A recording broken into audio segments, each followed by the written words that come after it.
क्यों स्वागत है आपको अपने चैनल RS डायमंड ऑफिशियल में। साथ ही जैसा कि आप लोग को पता है 7वें चरण की शिक्षक बहाली बिहार में प्रारंभ हो रही है। ऐसे में लगातार शिक्षक भर्ती के माध्यम से 5 ऐसे महत्वपूर्ण कॉमन क्वेश्चंस है जो लगभग सभी अभ्यर्थियों के लिए महत्वपूर्ण प्रश्न है और लगभग ज़्यादा से ज़्यादा प्रश्न जो है इसी प्रकार का हमें कमेंट सेक्शन में देखने को भी मिलता है।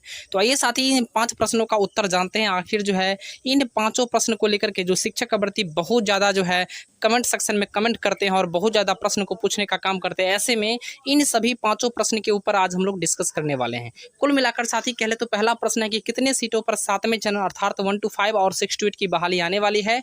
दूसरा सबसे महत्वपूर्ण प्रश्न है कि रिक्ति कितने आने की संभावना है। क्योंकि वर्तमान समय की जो परिस्थितियां हैं साथी लगभग सभी जिला के DO और DPO को शिक्षक भर्ती ज्ञापन सौंप चुके हैं रिक्ति के संदर्भ में। ऐसे में सभी जिला वाइज जो है ब्लॉक वाइज BO से भी मिलने का भी काम करे और साथ में ही जो भी रिक्ति की जो आकलन कुछ जिलों की को लेकर के आई है, ऐसे में कहीं ना कहीं आकलन अच्छा खासा लग रहा है, गणना सही तरीके से हो रही है। कुछ ऐसे जिले हैं जहां पर समस्याएं क्रिएट हो रही है, उसके ऊपर भी हम लोग चर्चा करने वाले हैं। तीसरा महत्वपूर्ण प्रश्न है कि क्या कम मेधा अंक वाले अर्थात जो 50% से 55% के बीच में जिनका मेधा अंक बन रहा, क्या उनका सिलेक्शन 7th फेज में हो पाएगा या नहीं हो पाएगा, इसको भी लेकर के बात करेंगे।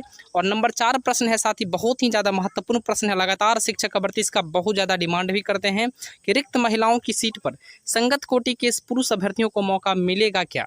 अर्थात कहीं ना कहीं जो महिलाओं की सीट छठे चरण में बहुत ज़्यादा खाली हो गई थी और यही कारण है कि 7th फेज में पार्टिसिपेट करने वाले जो शिक्षक मेल अभ्यर्थी हैं बहुत ज़्यादा डिमांड इस चीज़ को कर रहा था कि सीट खाली नहीं जाए और ज़्यादा से ज़्यादा शिक्षक अभ्यर्थियों का सिलेक्शन 7th फेज में हो पाए और विद्यालय में अच्छे से अच्छे जो है शिक्षक मिल पाए और गुणवत्तापूर्ण शिक्षा की बात आसानी से की जा सकती है। ऐसे में जो नंबर 5 वाला जो क्वेश्चन है यह भी बहुत ही ज़्यादा महत्वपूर्ण प्रश्न है कि जिला वाइज संभावित कटअप क्या होगी, इसके ऊपर भी साथ ही हम लोग चर्चा करने वाले। कुल मिलाकर कह ले वीडियो आपके लिए बहुत ज़्यादा हेल्पफुल होने वाली है, तो वीडियो को स्किप किए बिना अंत तक जरूर देखिए ताकि आपको सारी जानकारी आसानी से मिल सके। और लेकिन इससे पहले एक छोटा सा रिक्वेस्ट भी होगा आपसे, अगर आप चैनल पर नए हैं तो जरूर चैनल को सब्सक्राइब कर ले और बेल आइकन को जरूर प्रेस कर ले।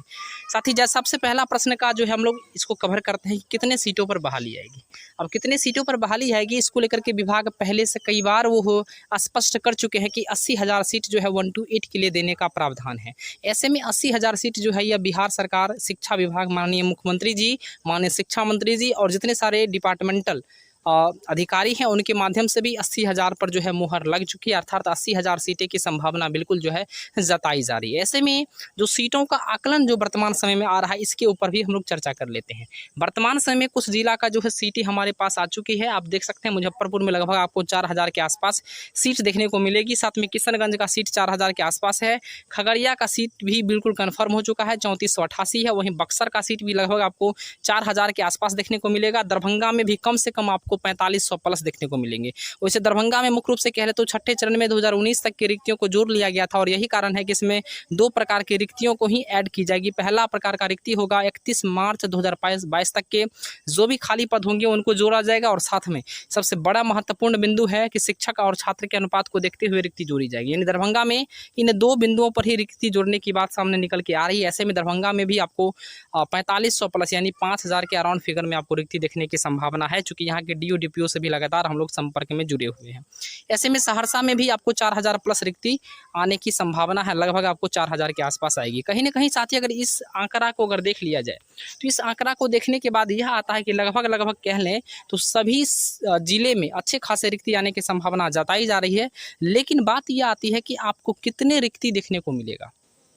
तो साथ ही कुल मिलाकर कह लें तो 38 जिले हैं, जबकि यहाँ पर आप किशनगंज आप देख पा रहे होंगे। किशनगंज एक छोटा सा जिला है, इसके बावजूद यहाँ पे 4,000 रिक्ति की संभावना है। तो कहीं ना कहीं एक छोटा सा जिला में 4,000 रिक्ति बन रही है। इसके अलावा बहुत सारे जिले हैं जहाँ बड़े बड़े हैं, क्षेत्रफल भी बड़ा है, जनसंख्या भी बड़ी है और विद्यालय की संख्या भी ज़्यादा से ज़्यादा है। ऐसे में कहीं ना कहीं सीटों की संख्या अच्छी खासी आने वाली है, क्योंकि शिक्षक भर्ती लगातार ग्राउंड लेवल पर काम कर रहे हैं। ऐसे में बात ये आती है कि दूसरा प्रश्न का जवाब हम लोग जो है रिक्ति कितने आने की संभावना है। अगर 38 जिला है साथी, अगर 38 जिला में अगर आप एवरेज रिक्ति मान ले, एवरेज मान चलिए कहीं कहीं पे 3500 आ रहा है, कहीं 4,000 आ रहा है, कहीं 4,000 से अधिक आ रहा है। इसको अगर एवरेज अगर हम लोग 2,000 का ही मान लेते हैं, मान लीजिए आप 2,000 का ही, चूंकि एवरेज में औसत में अगर मान लिया हम लोग 2,000 का ही, चूंकि किसी ज़िले में थोड़ा सा कम आएगा, किसी में ज़्यादा आएगा। तो 2000 का अगर आप लोग मानेंगे तो कहीं न कहीं आपको 2 अट्ठे 16, 2 तिया 6 एक साथ, यानी अब लगभग आपको 76,000 रिक्तियाँ जो है आपको जो है नवसृजित पद के रूप में आपको 76,000 रिक्तियाँ आपको देखने को मिलेगी। यानी इसके अराउंड पे, लेकिन इसमें आप सोच लीजिए 76,000 रिक्तियाँ विभाग के पास पहुँचेगी, लेकिन सरकार भी इसमें कुछ घोटाला करने वाली है। अर्थात कह सकते हैं कि 76,000 रिक्तियाँ आपको देने वाले नहीं हैं।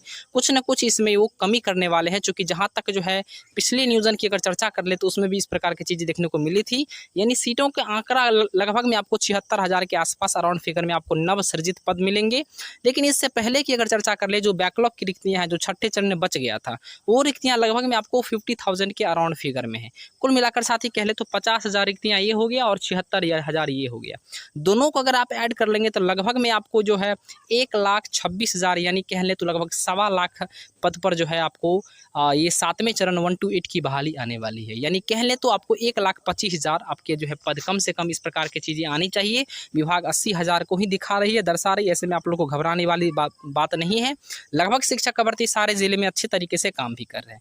यानी साथ ही दूसरा प्रश्न भी आप समझ गए होंगे, 1,25,000 26,000 के आसपास आपकी रिक्ति आने की संभावना है।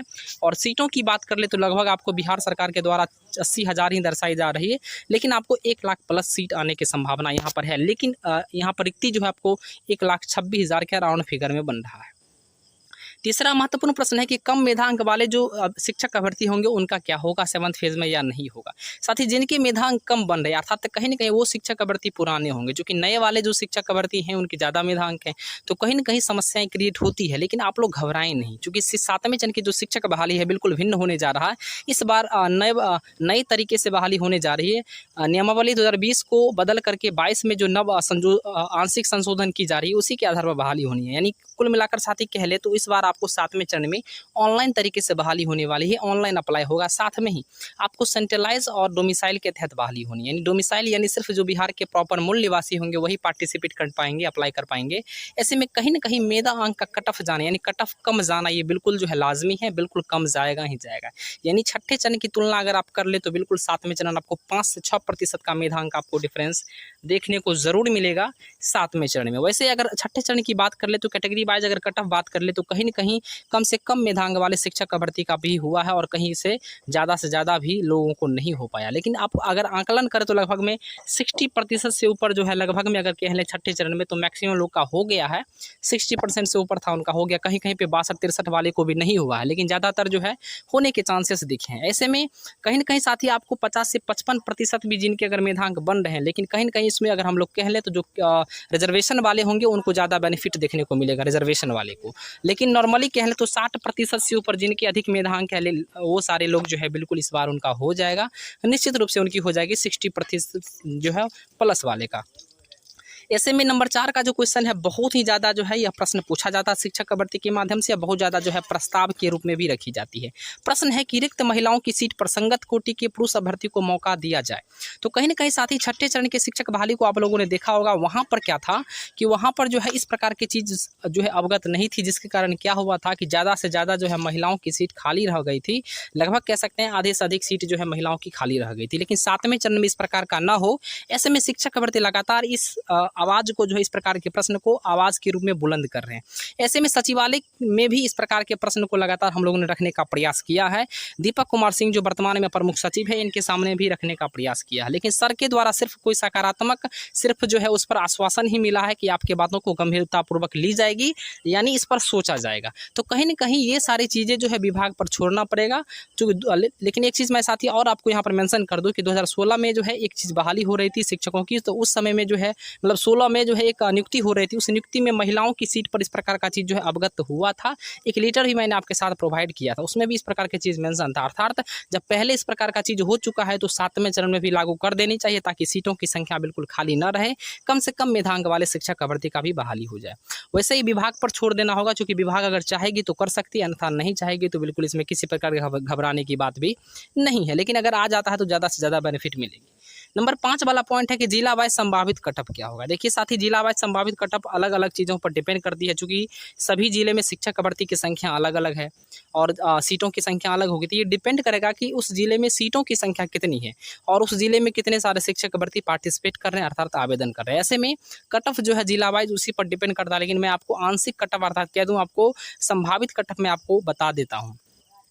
कुल मिलाकर साथी कह रहे तो लगभग अराउंड फिगर में अगर 3800 जिला का बात करते हैं, लगभग सभी जिले में इस बार अच्छे खासे रिक्ति आने वाली है। ऐसे में अभ्यर्थी की संख्या भी अच्छी खासी है। अभ्यर्थी की संख्या कम से कम आपको 1,20,000 के आसपास जो है आपको अभ्यर्थी की संख्या जो इतने से अधिक ही होगी, कम तो होने वाले हैं नहीं, यानी इसके आसपास में है। अगर सीटें अगर 1,25,000 के आसपास या 1,20,000 के आसपास भी आ जाती है या 1 लाख भी आ जाता है, तो कहीं न कहीं लगभग जो कह सकते हैं कि सारे शिक्षक भर्ती के होने के चांसेस हैं। ऐसे में अगर इतनी सीटें अगर 1,25,000 या 1,20,000 सीटें अगर आ जाती है, तो 55% भी जिनके मेधांक हैं उनका भी आसानी से हो जाएगा। तो साथ ही आप लोग समझ गए होंगे, जिला वाइज कट ऑफ जो है वहाँ की सीटों की संख्या पर डिपेंड करती है और वहाँ के नंबर ऑफ जो कैंडिडेट होंगे, कितने आवेदन करता है उस पर डिपेंड करता है। ऐसे में 55% से ऊपर वाले का भी हो जाएगा, लेकिन वहाँ पे सीटों की संख्या डिपेंड करेगी कितनी आ रही है। तो यह जो है अभी आकलन करना थोड़ा सा मुश्किल है, लेकिन आप लोग समझ गए होंगे कि किस मतलब जो है संभावित कट ऑफ लगभग जो है 60% से ऊपर जिनका ऑल ओवर बिहार में है बिल्कुल होने के चांसेस हैं। और संभावित कट ऑफ अगर हम लोग कह ले जिला वाइज, तो कहीं ना कहीं अगर सीटें की संख्या ज़्यादा आती है तो 55% से ऊपर वाला का भी होने के चांसेस है। वीडियो आपको कैसा लगा जरूर कमेंट करके बताएं। तब तक के लिए धन्यवाद। देखते हैं RS डायमंड ऑफिशियल को। जय हिंद, जय भारत।